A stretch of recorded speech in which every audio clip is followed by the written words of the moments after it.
Britain के 3 scientist Paul Williams, Chris Humphrey और Kevin Wright, इन तीनों ने ही जो है कि जैव विविधता के मापन के लिए एक सॉफ्टवेयर विकसित किया था जिसका नाम था वर्ल्ड सॉफ्टवेयर। समझ में आ रही बात? वर्ल्ड मैप सॉफ्टवेयर उसका नाम था। और इसी वर्ल्ड मैप सॉफ्टवेयर के हिसाब से जो है कि उन्होंने जैव विविधता के मापन का प्रयास किया। इनके वर्ल्ड मैप सॉफ्टवेयर के अनुसार जो है कि जैव विविधता के मापन के लिए 3 पैमाने का इन्होंने विकास किया, जिसको अल्फा, गामा, बीटा जैव विविधता के नाम से जाना जाता है। किस नाम से जाना जाता है? अल्फा जैव विविधता,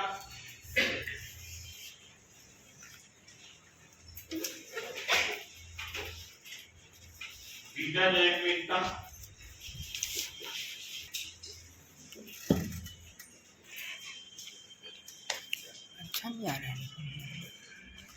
ठीक है। आइए हम समझते हैं कि वास्तव में ये अल्फा, बीटा, गामा जैव विविधता क्या है। ठीक है, पहले समझिए अल्फा जैव विविधता किसको कहते हैं?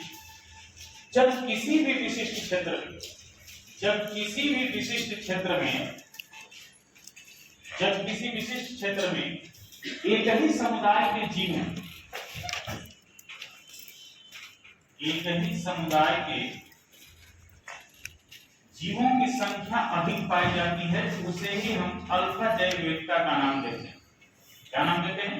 अल्फा जैव विविधता का नाम देते हैं। और विशेष करके इस जैव विविधता के मापन में इन तीनों वैज्ञानिकों ने 2 चीजों का आधार बनाया है। एक आधार इनका है प्रचुरता और दूसरा आधार है विषमता। इसी के आधार पर जो है कि इसकी विशेषताओं का इन्होंने वर्णन किया। तो पहले समझिए कि जब किसी विशिष्ट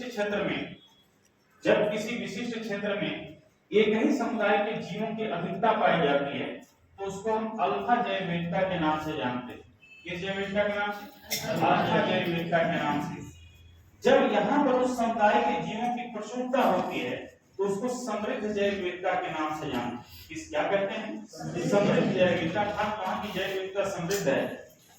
अल्फा जैव विविधता जो होती है, इसका सबसे बड़ा फायदा क्या होता है कि इसके माध्यम से हम इस चीज को माप लेते हैं कि किसी भी परितंत्र में किसी विशिष्ट प्रकार के जीवों की संख्या बढ़ रही है या अगर हमको ये मापना हो कि शेर की संख्या पूरे भारत में घट रही है कि बढ़ रही है, तो हम किस पैमाने का सहारा लें? अल्फा जैव विविधता का सहारा।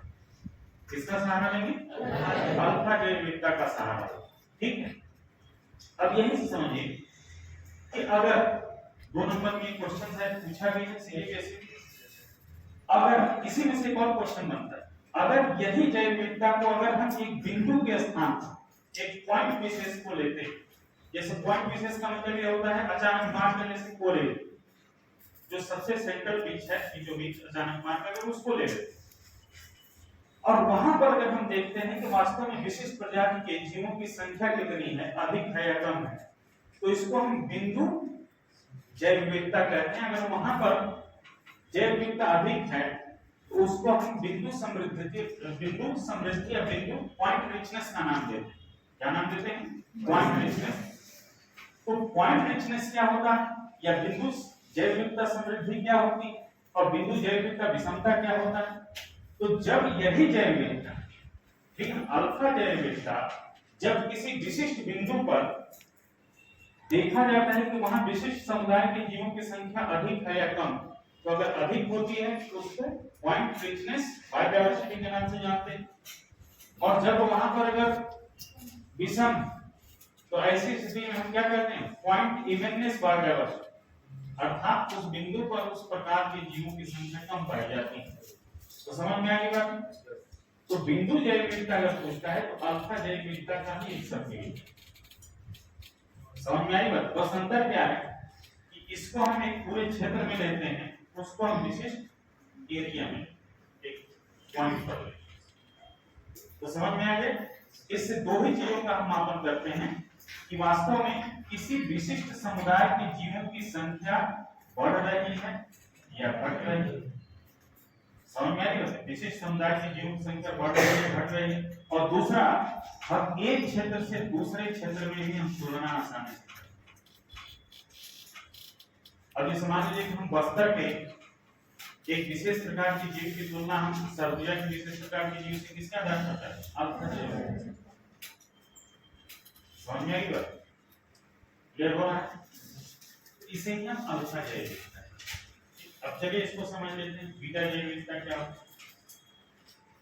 तो बीटा जैव विविधता क्या होता है कि यह किसी भी विशिष्ट स्थान परितंत्रों की संख्या पर निर्भर करता है। जैसे मान लीजिए कि ये एक विशिष्ट स्थान, ये विशिष्ट स्थान, ठीक। अब इसमें विभिन्न प्रकार के जीव जंतुओं का अपना अलग अलग वास है। जैसे मान लीजिए यहाँ पर जो है कि क्रोकोडाइल्स रहते हैं, ठीक है, जलीय क्षेत्र है। इस क्षेत्र में मान लीजिए कि चिड़ियां बड़ी मात्रा में रहती हैं। इस क्षेत्र में मान लीजिए कि सर्प रहते हैं। इस क्षेत्र में मान लीजिए कि लंगूर रहते हैं, ठीक। तो जब किसी विशिष्ट क्षेत्र में अलग अलग परितंत्र में अलग अलग प्रकार के जीवों की संख्या अधिक पाई जाती है तो उसको बीटा जैव विविधता कहते हैं। क्या कहते हैं? बीटा जैव विविधता।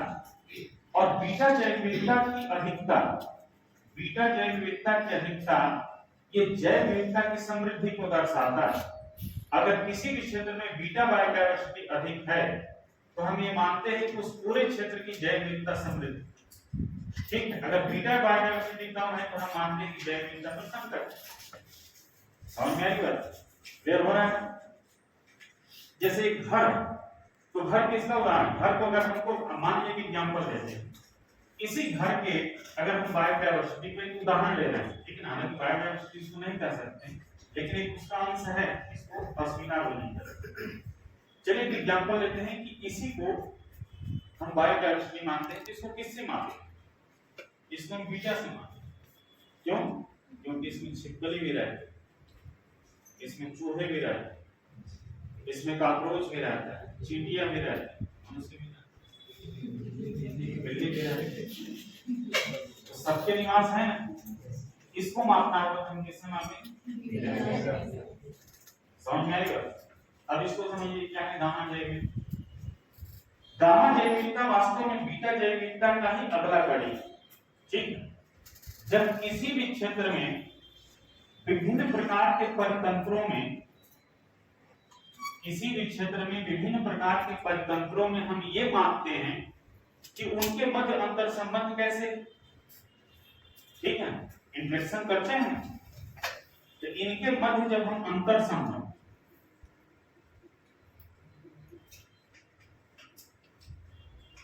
एवं इनकी अस्थायित्व को मापते हैं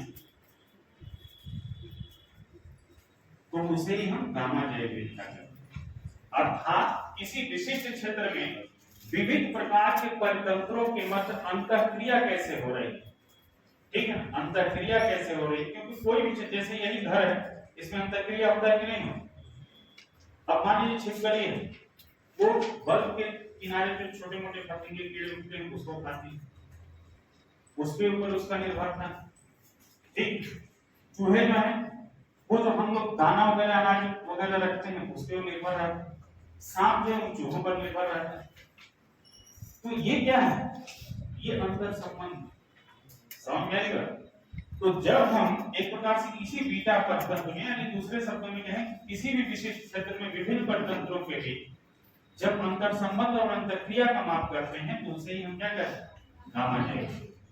इसका मतलब कि जहां बीटा जैव विविधता जितना समृद्ध होगा, गामा जैव विविधता उतना ही अच्छा माना।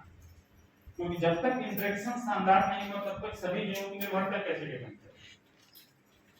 क्योंकि पारिस्थितिकी तंत्र में हर चीज एक दूसरे पर निर्भर रहता है। इसीलिए मांसाहारी भी उतने ही सम्मानीय है जितना शाकाहारी सम्मानीय। इसीलिए पारिस्थितिकी तंत्र में कोई दोषी नहीं है। धर्म के हिसाब से जरूर कहेंगे कि मांसाहारी गड़बड़ है, लेकिन जब हम विज्ञान के हिसाब से आएंगे तो उसका भी उतना ही योगदान है जितना शाकाहारी का, क्योंकि सब एक दूसरे पर निर्भर है। अगर इस निर्भरता को खत्म कर दें तो बायोडायवर्सिटी खत्म हो जाएगी। समझ में आएगी बात? ठीक है, तो चलिए